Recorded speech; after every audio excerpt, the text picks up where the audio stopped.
Glenn. Nicole. Tracy. Sarah. And Jonah. And I'm Debbie Brewer, and today I'm going to be talking to you about etiquette and social graces in India. My 15-year-old son is going on his first international mission trip to Hyderabad, India.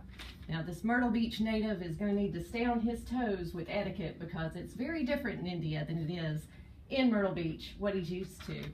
I've done research on the internet. I've gone to websites, travel blogs. I've gone to the UN website and looked at their picture of what a family in India is like. I've also gone to about.com, to the Go India travel section, and learned a lot. They all agree across media about these etiquette things in India. There's also a book called Frommer's India that is available here at the Horry Georgetown Library. That's a good resource for finding out what we need to find out. In Hyderabad, India, the etiquette is different. It's very important. There are certain things you need to know about how you greet people, just general etiquette, and also customs with eating. I'm going to talk first about greeting people. The greeting etiquette is important, and gender determines how you greet somebody. Men are allowed to heartily shake hands with other men, as long as the right hand is the hand that's offered. The left hand is never offered, and we'll talk more about that in just a minute. Women, it is not acceptable for a woman to offer to shake a man's hand. So that will be important for my son to remember, because we're raising a proper Southern gentleman and he greets everybody. The left hand, like I said, is never to be offered for greeting. He should also know that it is not unusual for natives in India to ask a lot of questions that would seem very personal. They'll want to know how many people are in your family, what your income is. These are not considered rude questions there, and it's perfectly proper for you to ask the questions back to them. India is based on a caste society, and they're just trying to establish which part of the caste system you're in. In fact, there's some general etiquette in India that should be adhered to. Like I said, the left hand is never offered for greetings. It's not offered for anything. The left hand is the hand that is used for tending to your toileting needs.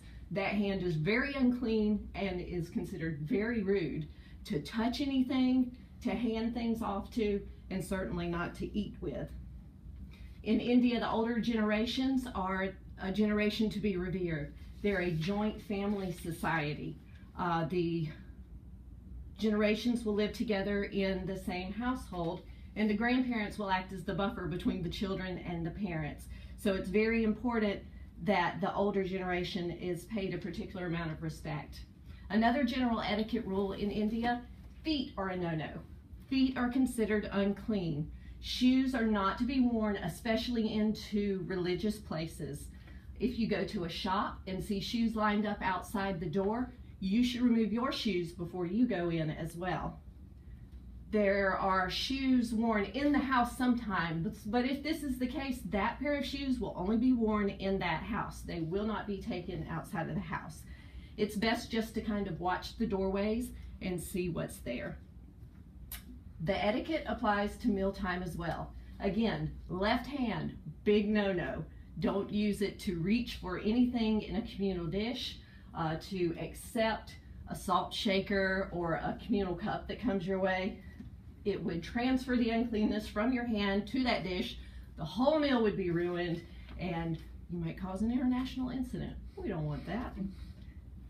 There are communal cups that they drink out of. When it's passed, you never let your lips touch the cup. This is for hygienic reasons as much as for keeping the vessel itself clean. When the cup comes to you, you pour the drink directly into your mouth and pass it on. It is proper to use your fingers to eat in India. If you're supplied eating utensils, it is okay to use those, but they do use their hands a lot to eat their food. It's best just to follow the lead of your host. Now, my proper Southern gentleman will offer to help clear the table when he's in Myrtle Beach visiting at someone's house.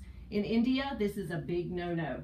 You do not offer to help clean up. It's insulting to the host, and especially if it's a man offering to help a woman, that is completely against that society's etiquette. If I were to go, even as a woman, I would not offer to help clean up. It's an insult to her place in society and her place in the house. In conclusion, the etiquette in Hyderabad is going to be very different from what my son is used to practicing here in Myrtle Beach. He has to pay close attention to the way he greets, to just his general etiquette, and to how he eats. He'll need to know those proper things in India. But I think if he washes his hands and sits on his left hand, he should be okay. Thank you for your time. Ashley. Gwen. Nicole. Tracy. Sarah. And Jonah.